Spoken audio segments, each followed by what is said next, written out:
শরীয়তপুরের ডামুডায় ছুরিকাঘাতের পর শরীরে পেট্রোল ঢেলে আগুন জ্বালিয়ে দেওয়ার ঘটনায় ঔষধ ব্যবসায়ী খোকন দাস চিকিৎসাধীন অবস্থায় মারা গেছেন। আজ শনিবার সকাল ৮টার দিকে ঢাকা মেডিকেল কলেজ হাসপাতালের বার্ন ইউনিটে মৃত্যুবরণ করেন তিনি। স্থানীয় ও পুলিশ সূত্রে জানা যায়, গত বুধবার রাতে ফার্মেসি বন্ধ করে বাড়ি ফেরার পথে ছুরিকাঘাতের শিকার হন ডামুডা উপজেলার কনেশ্বর ইউনিয়নের তিলই এলাকার বাসিন্দা ওষুধ বিক্রেতা খোকন দাস।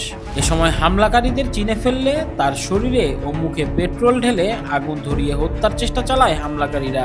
পরে তার চিৎকারে স্থানীয়রা এগিয়ে আসলে পালিয়ে যায় তারা। পরবর্তীতে মুমূর্ষ অবস্থায় উদ্ধার করে খোকন দাসকে ভর্তি করা হয় ঢাকা মেডিকেল কলেজ হাসপাতালে। খোকন দাস আজকে 3 দিন অসুস্থ ছিল। আজকে সকালে সে 8:30টার দিকে মৃত্যুবরণ করছে।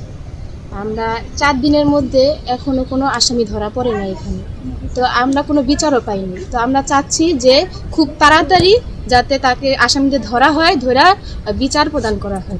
কনেশ্বর এলাকার বাবু খানের ছেলে সোহাগ খান, শামসুদ্দিন মোল্লার ছেলে রাব্বি মোল্লা এবং শহীদ সর্দারের ছেলে পলাশ সর্দারের বিরুদ্ধে মামলা দায়ের করেন খোকন দাসের বাবা পরেশ চন্দ্র দাস।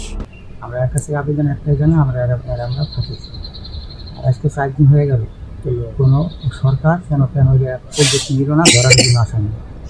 এটা আমরা সরকারের কাছে আবেদন, আমার সরকারের কাছে। এদিকে 3 দিন চিকিৎসাধীন থাকার পর শনিবার সকালে মারা যান খোকন দাস। এই ঘটনায় অভিযুক্তদের দ্রুত আইনের আওতায় এনে দৃষ্টান্তমূলক শাস্তির দাবি জানিয়েছেন স্বজন ও এলাকাবাসীরা। আমরা কোনো সময় ভাবছি যে এই দেশে আমরা ভাই বোন, আমরা কোনো জাতের ভেদাভেদ নাই, আমরা ভাবছি কাকা। এ বিষয়ে ডামুডা থানার ওসি মোহাম্মদ রবিউল হক জানান, খোকন দাসের মৃত্যুর বিষয়টি তিনি জানতে পেরেছেন এবং আসামিদের ধরার জন্য জোর চেষ্টা চালানো হচ্ছে। তার গায়ে আগুন ধরে দেওয়া হয়েছিল।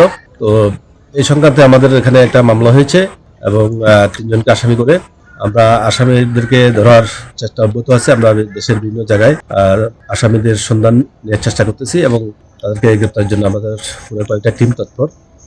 আর আজকে ওই ভিকটিম মৃত্যুবরণ করেছে, সেটা আমাদের নলেজ আছে। এই ব্যাপারে আইনগত সকল কার্যক্রম চলছে।